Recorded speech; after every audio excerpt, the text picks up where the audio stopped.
Your spreadsheets might be hiding bigger issues at your organization than you know of. Hello, thank you for joining us. This is What Counts, a podcast created by Trailblazer Consulting. Here we highlight proven solutions developed through our experience working with companies across various industries, and we talk about how you can apply these solutions to your company. We share our experience solving information management challenges like creating and implementing a records retention schedule, creating an asset data hierarchy, or helping with email management. This is Lee, and in this episode, Maura and I will talk about the top issues that your spreadsheets might be hiding at your organization. Thanks, Lee, and hi, everyone. Spreadsheets, we love them, we hate them, we can't live without them. In any given organization, if you talk to somebody about where'd you get that report, what's the answer to this question, how much revenue did you do last year, what's your budget projections, somebody in 5 minutes or less is going to pull up a spreadsheet. That spreadsheet is going to contain critical information about your business, how you run it, how it's doing, how profitable you are, what's going to happen next year, what are you reporting to anybody who cares to hear from you. And at the same time, that spreadsheet has hardly any controls on it. It's all dependent on you as the user or whoever's in charge of that spreadsheet to make sure that the data that goes into it is right, that it makes sense, that it's up to date, that it matches any other systems you have.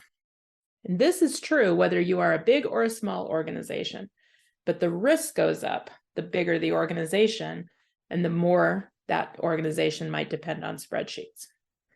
So I think of spreadsheets as a symptom of silos. And silos are one of those themes that you may have, if you've heard more than one of our episodes, you've probably heard us talk about silos and how information tends to congregate in different silos of your company. It's all gathered up over here to do one business function, and then there's another set of data over there where somebody else is doing a different business function. And to get the two together, it ends up in a spreadsheet. So spreadsheets are a key sign that you probably have some silo issues going on.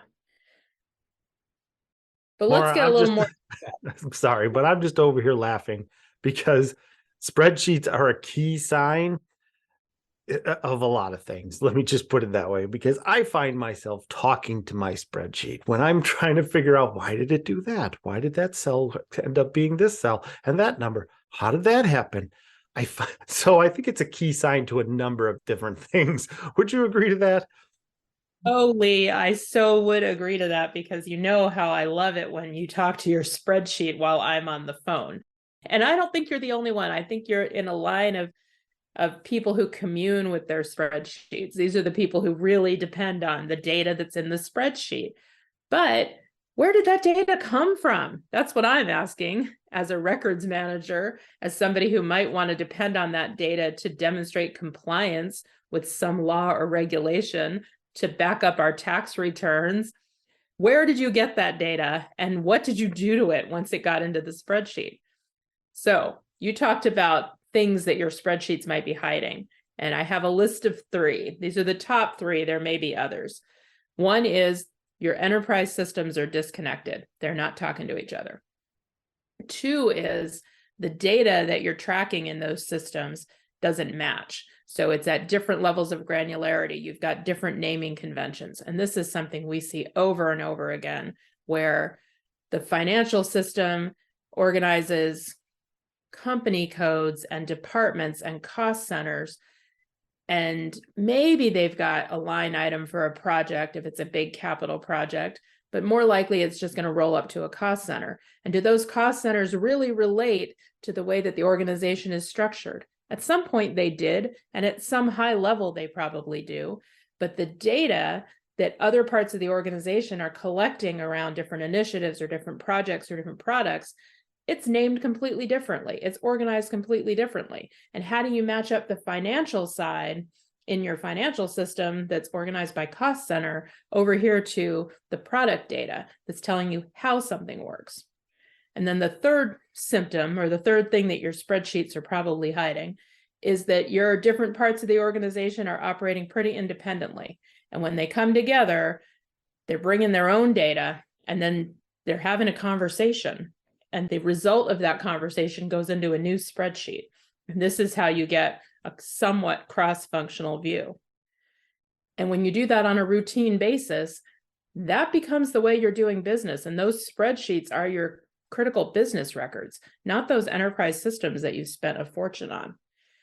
And to me, coming in as an outsider, looking at your information governance structure, that worries me. I'm thinking of one client we had where the fixed asset register in the finance world was at a certain level, and the maintenance activities and tracking of all the assets was at a much lower level across this organization. It was an infrastructure heavy organization.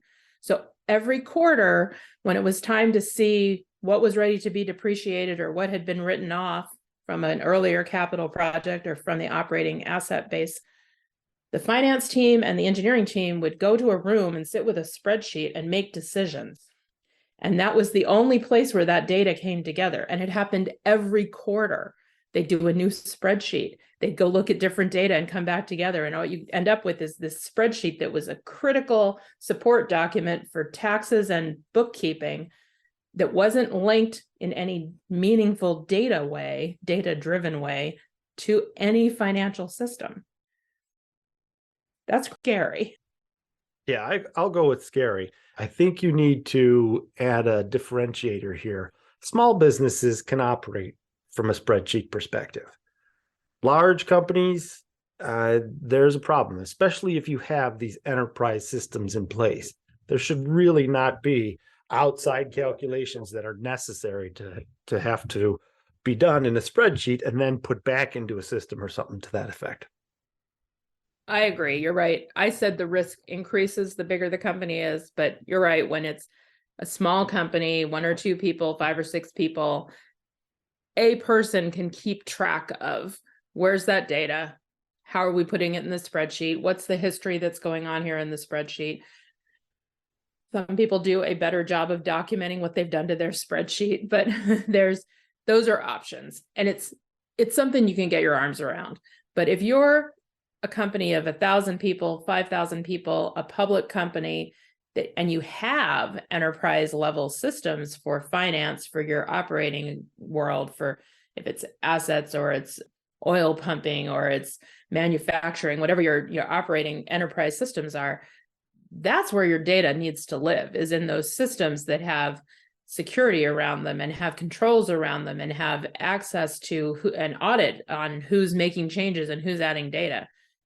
You want those systems to be the source of your data for your reporting. When we go into an organization and we see this, we start to talk about it. Like, why is it?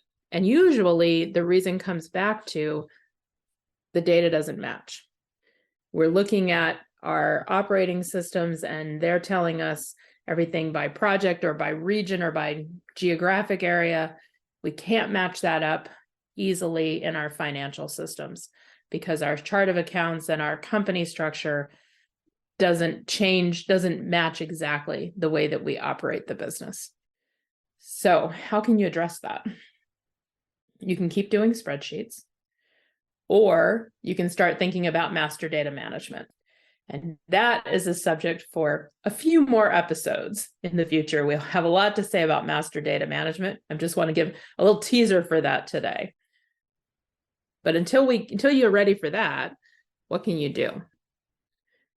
So as a minimum, if you have a lot of spreadsheets and you're facing some of these problems where you're siloed and you have mismatching data from a granularity perspective or naming perspective, disconnected systems, the first thing you want to do is document, where are we using spreadsheets?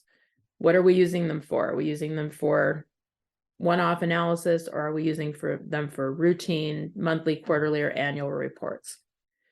Document whatever the answers are. It doesn't matter, just document it. Second thing you want to document is, okay, how does the data get into the spreadsheet? What are the input? What are those sources? And you can do this manually the same way that a small business does. A big business can do it. It just takes more time. but document how's that data getting in there, what's the source of it, and how frequently do you go grab it from that source to make sure that it's up to date. Third, then think about, okay, do changes to the data happen in the spreadsheet? Who is authorized to update something in the spreadsheet, to do some kind of a transformation or a calculation or a manipulation of the data? Not manipulation in an illegitimate way, just manipulation in the, this doesn't tell the story that we need to tell. This isn't a real reflection of our business.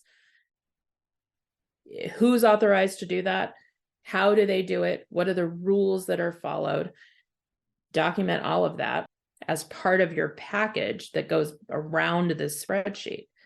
And then finally, okay, having done all that, having created this view of the business through your spreadsheets that you've documented thoroughly, are there any updates, data updates that have to be made back in those source systems so that the data keeps track of it, keeps pace with itself?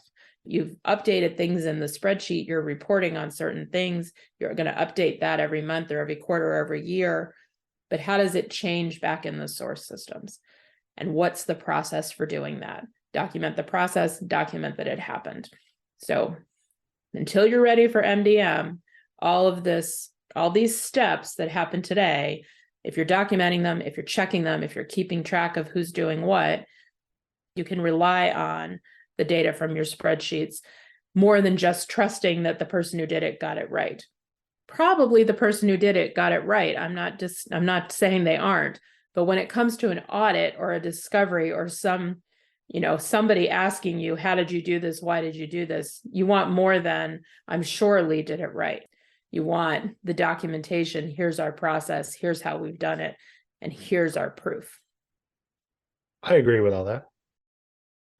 And I did do it right. So you could be confident in that. But I think you're absolutely right. As long as you're documenting all of these pieces and your supervisor knows it, your manager knows it, like your department knows these are the official procedures that you're following for some of these things, now you're reducing some of your risk as well.